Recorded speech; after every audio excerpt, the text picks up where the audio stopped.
All right, guys, welcome back to our channel. For those of you who do not know me, my name is Max Vollmer, and together with my wife Kaitlin, we have started a real estate business out of the pandemic while still being in school, and are now basically running a fully virtual, successful real estate business. We're doing a bunch of wholesaling, flipping, and are moving more and more into the asset building component of the multifamily space and the single family space.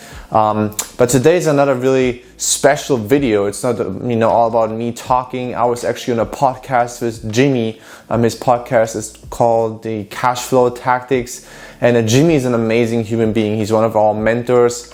He's taught us a bunch of things that we really needed to know in order to scale up and build our business and get better within what we're trying to accomplish. He has been in the industry for multiple years. He's really, really successful.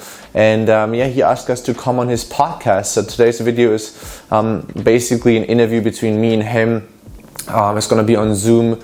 But for this first video, so it's going to be a two-part video. The first video is all about, why is it not enough being a 22-year-old college student, full-time college student, competing for the university in track and field, and go doing the decathlon, which is for those of you that do not know, it's 10 events in track and field. So it's really competitive. It takes a lot of time. So going to school, practicing for that, practicing for meets, practicing for world and European championships, while still trying to compete for the German national team. All those things obviously take a lot of time away, and for most people that is already enough. But obviously it's not enough for me, so I already started. On top of that, I started a real estate business, and Jimmy and we kind of talked about what I've learned from being an athlete that I'm implementing in our real estate business. Some of those things allow me to be successful with what I'm doing, and also the reason why. And so you guys just take a sneak peek, take a look at the video. I will have his podcast information down below in the comments, and also his links to his cash flow tactics. What he's basically doing is he's also teaching real estate, right? He's teaching passive strategies to invest in real estate, which we also have opportunities to provide that for people that are interested in. We have passive opportunities of investing your money and getting a fixed return and always being secured by the asset. He does it in a similar way, and he's really successful with it. So if you guys are also interested in that, check him out. I have all his information down below. And with that being said, obviously like and subscribe our channel for more videos like that. Let us know if you guys enjoy those videos between me and other people within that industry, if that gives you guys more of an insight of what is possible, different perspectives and so on. And just leave a comment down below, like and subscribe, and enjoy the video. Thank you.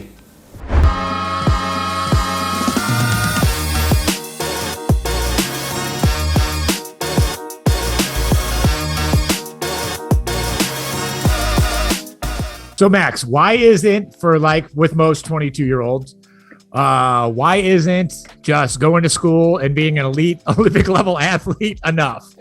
Why real estate, bro? Good question. I think I'm just really passionate about real estate itself. I think real estate offers so much opportunity. It offers you ultimately long-time freedom. And I think this is what is the most important thing for me, being free. When I would go to school, or the last couple of years, just going to lectures and listening to professors of, just being stuck in a job all day long, and you're putting all your potential towards it, helping other people getting rich. And me as an athlete, and me especially as an individual athlete doing track and field, it's not a team sport itself, right? You put all the intensity, all the work into it, and you get the reward. And if you put a lot into it, you can get a lot out of it. And I realized it's the same thing for my professional career. If I put a lot of stuff, a lot of effort, sweat, motivation into my profession, I can get a lot more out of it than just my basic pay, right? Making somebody else rich. So that was one of the things that I realized, that there's much more than just working hard for somebody. And then I guess also sport was motivating me in a way. Track and field is not a high paying sport. It's something that you do because you're passionate about it. You're passionate about challenging yourself. And what I realized is, me then going to find a job out of college would not allow me to do both things at the same time. I cannot train 3-4 hours a day and then still having an 8-hour job. So that wouldn't work. So I realized, okay, if I want to continue, doing what I love. How do most decathletes do it right now? They just got to get sponsored and they kind of live broke. I think, most people at my age don't really have this vision yet. They kind of think everything is going to just turn out perfectly and they're going to win the world championships and, make all their money. But at the end of the day, only one can win, right? So I think a lot of kids my age are not set for multiple levels of success.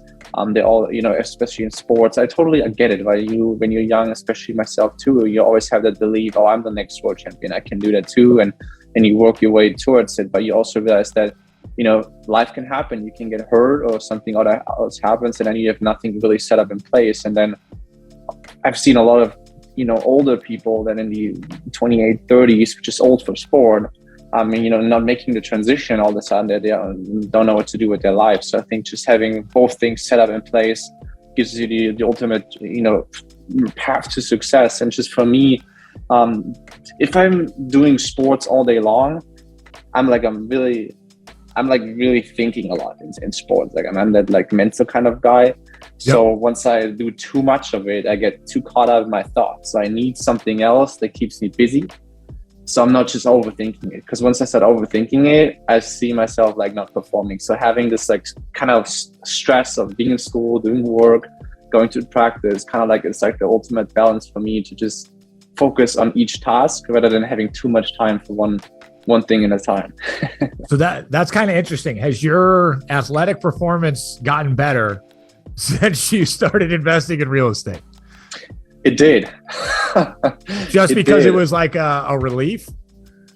Yeah, it is almost like, I wake up and I obviously work on our business. And then for me going and training, and usually it's from noon to 2 to 2:30, it's now I'm entering a different world. And then all of a sudden, all the stuff that happened before is kind of not important in the moment. So it's I realized I'm more focused. And also I'm realizing, okay, I only have this 2.5 hours now to make it work. And being fully focused, there's no coming back to it. So it's for me, it was just this mental switch that, okay, I need to make my time work more efficiently. And just kind of having this, I guess, this internal feeling when you wake up, you have a bunch of things to do, you're awake and you're ready to go, because your to-do list is massive. So this kind of keeps me always going, rather than I know I have 2 things to do and I have all day time, I'm just gonna be lazy. It helped me just kind of push to the next level, being more aware of my time and investing more in myself during the right times. One of the things you said earlier in the podcast, interesting, is your athletic performance and your performance in other areas got better once you started investing in real estate. And so I know for me personally, when I was in the corporate world, once I started investing in real estate, I became such a better salesman.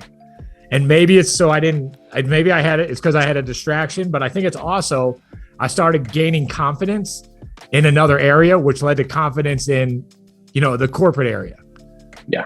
No, and I think that puts it to the point, that confidence feeling where, and this is something, most students can relate. You're like me, myself right now, in my senior year. So you have all this uncertainty, what's going to happen now. And those kind of thoughts go through your mind. You're shoot, I don't know what I'm going to do next. And this impacts you. And for me, it's I know what I'm going to do next. I've already set a good foundation, and that empowers me, knowing that I'm in the right space, doing the right things, and, proceeding towards the next kind of step out of college. And, when I'm in track and field doing my workouts, I don't have to worry about it. It's one of those things I can enjoy, because I know what the things around it are set up in place, and I can just focus on this because I love it, and I don't have to worry. That's, like you said, the confident part of it is huge. Yeah.